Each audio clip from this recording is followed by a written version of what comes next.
teman-teman, saya Nama Angelina dari program studi Teknik Kimia akan membahas dampak teknologi digital. Apa sih teknologi digital itu? Teknologi digital adalah segala jenis teknologi yang memproses, menyimpan, dan mengirimkan informasi dalam bentuk data digital. Contohnya adalah smartphone, komputer, laptop, internet, AI, smart device, dan berbagai platform digital yang kita gunakan sehari-hari.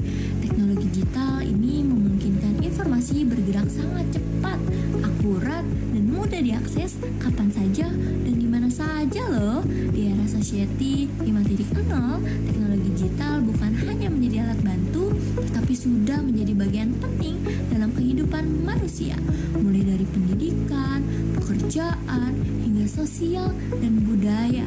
Namun penggunaan teknologi digital membawa dua sisi yang harus kita pahami, dampak positif dan dampak negatif.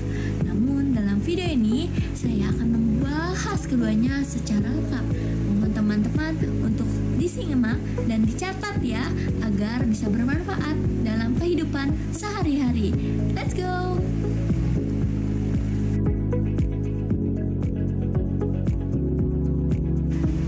Kita lanjut saja kepada dampak positif teknologi digital. Salah satu dampak positifnya ialah AI. Kenapa AI? Karena AI dapat membantu dalam dunia pendidikan. AI membuat proses belajar menjadi lebih cepat, efektif, dan personal. Pada kasus pertama ialah China. China menciptakan generasi berdaya yang sangat tinggi. Pemerintah China sudah memulai mengajarkan teknologi AI dan engineering kepada anak-anak sejak usia dini. Anak-anak diajarkan logika, pemrograman sederhana, dan cara berpikir komputasional. Selanjutnya, ada loh AI yang dapat mengoreksi secara otomatis. Kok bisa? Nah, teknologi seperti ini sangat membantu anak dalam memahami kesalahan mereka lebih cepat, tanpa harus menunggu guru untuk memeriksa satu persatu. Guru pun bisa lebih fokus pada proses pembelajaran, bukan hanya memeriksa tugas, melainkan bisa mengajarkan hal-hal yang lebih penting kepada anak pada usia dini. Selain itu, dalam teknologi digital, penggunaan laptop dan handphone memberikan banyak dampak positif dalam proses belajar siswa. Dengan kedua perangkat ini, siswa dapat mengakses materi pelajaran kapan saja dan di mana saja, sehingga pembelajaran menjadi lebih fleksibel dan tidak terbatas oleh ruang serta waktu. Laptop dan handphone juga menyediakan sumber belajar yang sangat beragam, mulai dari video pembelajaran, e-book, artikel ilmiah, hingga simulasi interaktif yang membuat materi lebih mudah dipahami. Siswa dapat belajar sesuai kecepatan masing-masing, mengulang materi yang belum dipahami, serta mencari penjelasan tambahan secara mandiri.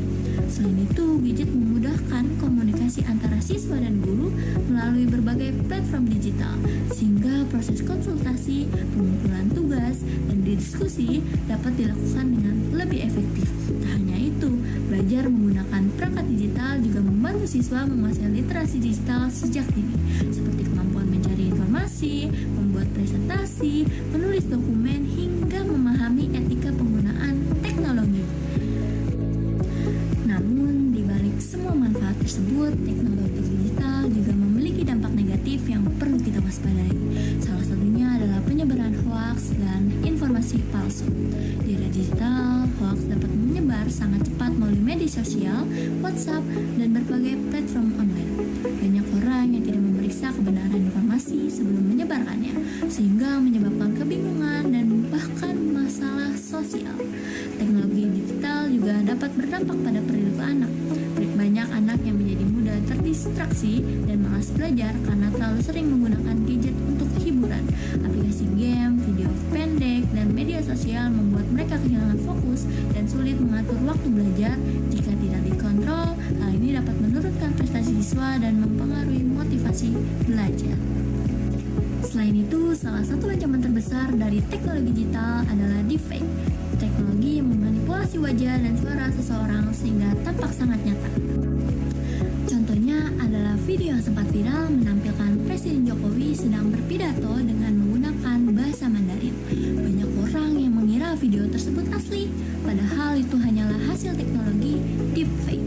Deepfake sangat berbahaya karena bisa digunakan untuk memanipulasi politik politik, penipuan, dan pembentukan opini yang salah di masyarakat.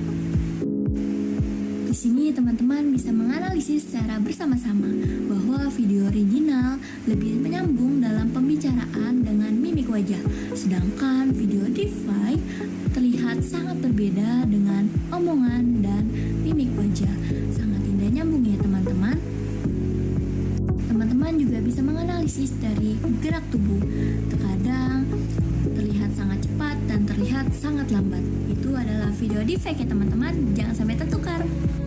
Selain hoax dan deepfake, ada juga loh teman-teman ancaman penyebaran foto atau video yang tidak senonoh.